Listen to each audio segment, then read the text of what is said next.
मेरे बाबा आखिर कहाँ है अम्मी? कहीं इन्होंने उनको मार तो नहीं दिया जान से?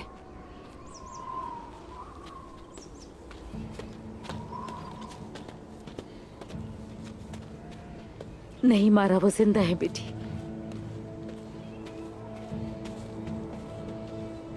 शुक्र है अल्लाह का कि बाबा ठीक है। शुक्र है अल्लाह का।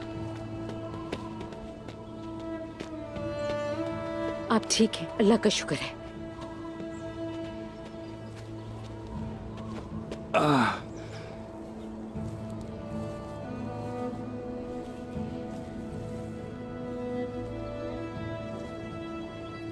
इस हालत को तुम ठीक कह रही हो खातून?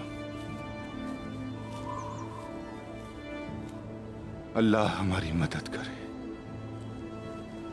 आमीन।